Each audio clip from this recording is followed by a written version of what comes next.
Hi, my name is Robert and this is Broken America. Today I want to talk about something I have been sitting on for 6 months. I wanted to make sure I got every detail right before sharing it with you. The house you are living in right now is probably lying to you. The walls, the roof, the pipes, they look solid. They look permanent. But underneath that fresh coat of paint is a dirty secret that the building materials industry has spent 40 years and billions of dollars making sure you never think about. Today we are going to expose it. And then I am going to give you the 5 materials that are still worth trusting with your life. Why building materials got destroyed. I want to start by painting a picture for you because context matters here. And most people skip straight to the list without understanding how we ended up in this mess in the first place. If you look at a house built in America before 1960, you are looking at a structure that was designed with a generational mindset. The men who built those houses, and I mean physically built them with their hands, were building for their children and their grandchildren. They used materials that were abundant, locally sourced, and brutally honest. Heavy timber, full brick, copper pipe, slate roofing. These were not premium upgrades. They were just the standard. Nobody called it craftsmanship back then. They just called it building a house. Then something changed. And I personally think this is the most underrated part of the story because nobody ever talks about it. It was not one single villain. It was a slow, coordinated squeeze from 3 directions at once. First, the big box retail model arrived and crushed the local lumber yard and the regional building supply company. When Home Depot entered a market, the local guy who stocked quality materials and knew every contractor by name was gone within 5 years. The big box stores needed national supply chains, which meant standardized cheap product, not regional quality. Second, private equity started buying up building material manufacturers the same way they bought up appliance brands and tool companies.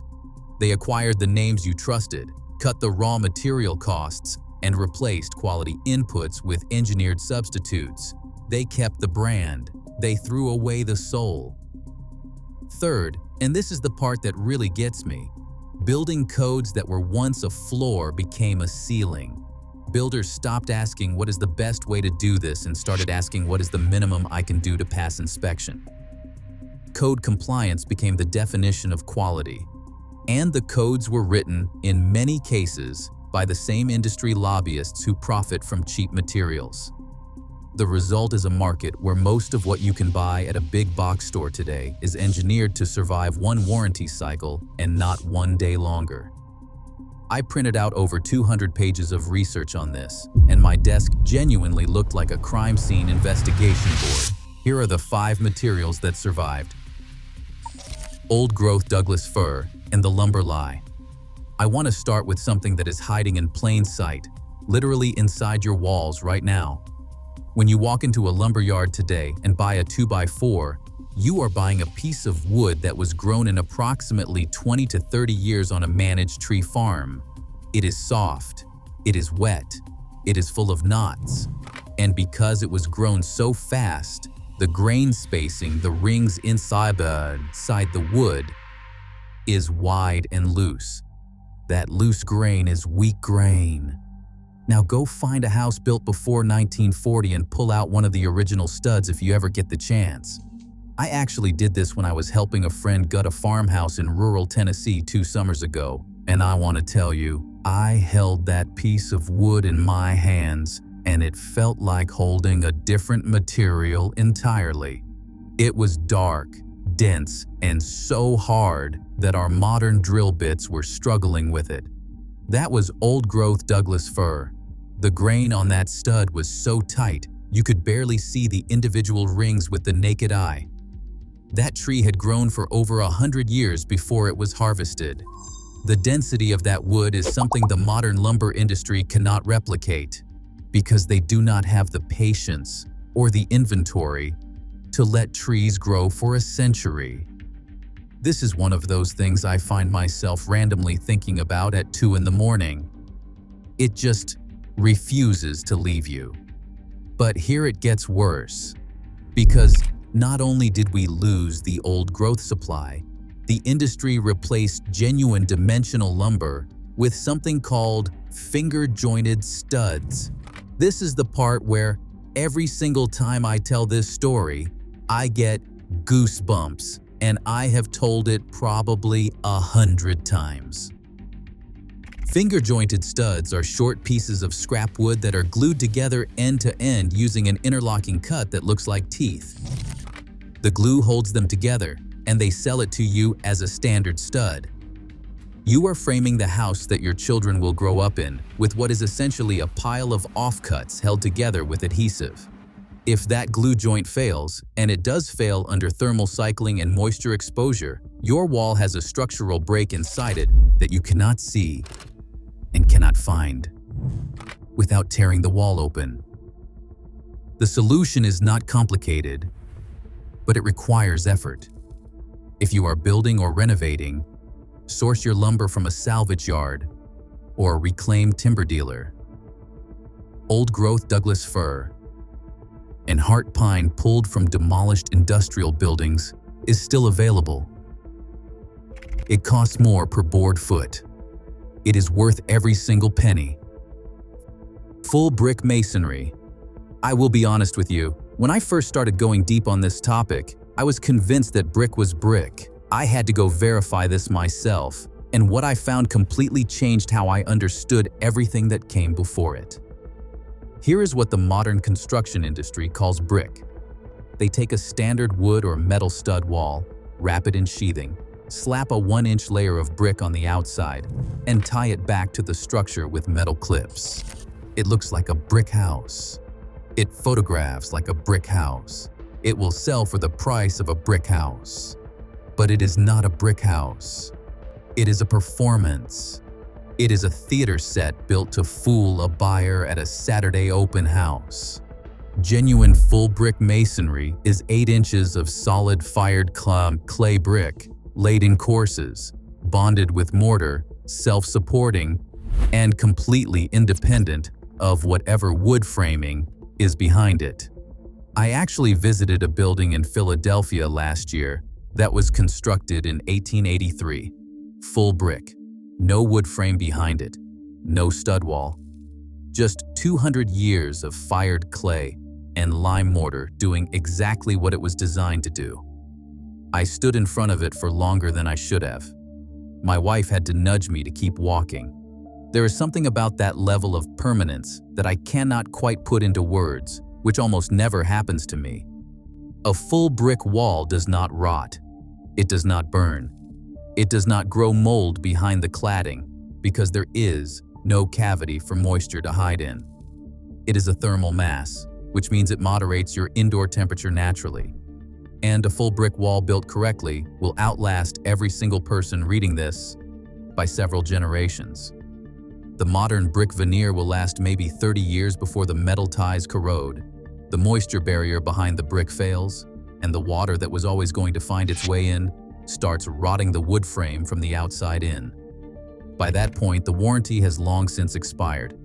The developer is long gone, and the repair bill is yours. If you are buying a home, learn to tell the difference. Find a window or a door opening and look at the edge of the wall. If the brick is only 1 layer deep, about 4 inches, you are looking at veneer. If you can see multiple courses turning the corner, you are looking at the real thing. Buy accordingly. Copper pipe and wiring. I grew up in a house built in 1961. My dad maintained that house himself for 30 years, and I remember him telling me once, the pipes in this house will outlast both of us. He was right, and he did not even fully understand why. The answer is copper. Genuine copper pipe and copper wiring are 2 of the most criminally underappreciated materials in the history of American construction. Copper is naturally antimicrobial. It does not support bacterial growth the way plastic pipe does. It handles thermal expansion without cracking. It is joinable with a simple soldered connection that a competent plumber can make last a lifetime. And a house plumbed in copper in 1962 is right now running better than a house plumbed in CPVC plastic in 2015. I spent 3 hours researching the failure rate data on CPVC, and what I found shocked me. CPVC, the beige plastic pipe that replaced copper in most residential construction from the 1990s onward, becomes brittle with age. It is sensitive to certain household chemicals. The joints are glued with a solvent cement that can fail. And because it is cheap and fast to install, the tradesmen who put it in often cut corners on the joints and hangers. There are entire subdivisions in the Sun Belt right now where the CPVC plumbing is failing systemically, causing flooding that homeowners' insurance will not fully cover because the failure is considered gradual rather than sudden. This is a topic I avoided for years because truthfully it made me uncomfortable, knowing I could not go back and change the choices made in my own house. But I am glad I finally faced it. The same story applies to aluminum wiring. In the late 1960s and early 1970s, a copper shortage drove builders to substitute aluminum for branch circuit wiring in millions of American homes. Aluminum expands and contracts at a different rate than the copper terminals on your outlets and switches. Over decades of thermal cycling, those connections work loose. A loose aluminum connection arcs. An arcing connection in your wall, inside your insulation, is how houses burn down. If you are buying a home built between 1965 and 1973, get the wiring inspected before you sign anything. Copper is not cheap. It has never been cheap. That is exactly why it got replaced. But a house with copper plumbing and copper wiring is a house you can trust with your family. Most people gloss over this part, but I think it is secretly the whole point of everything. Because the roof is the one building material where the industry's betrayal is most mathematically obvious, and yet, almost nobody talks about it. The average asphalt shingle roof installed today carries a 30-year warranty. What that warranty does not tell you is that it is a prorated warranty, which means the closer you get to year 30, the less the manufacturer pays and the more you pay.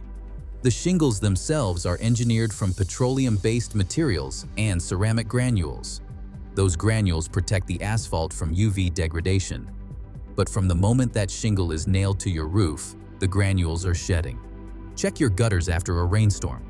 That black grit is your roof's lifespan washing away into the downspout. By year 15, a significant portion of your shingle surface is already exposed asphalt. By year 20, you're on borrowed time.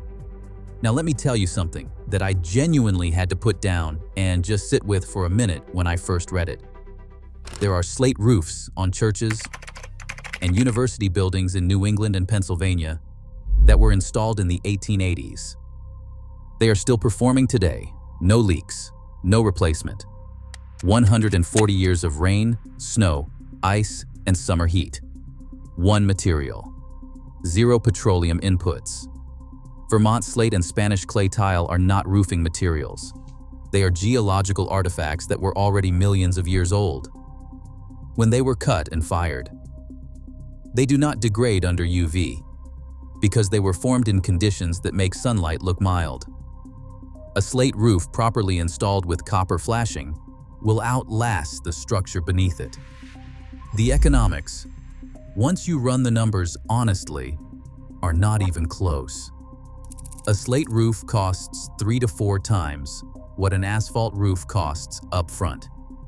But an asphalt roof on a house you own for 40 years gets replaced twice.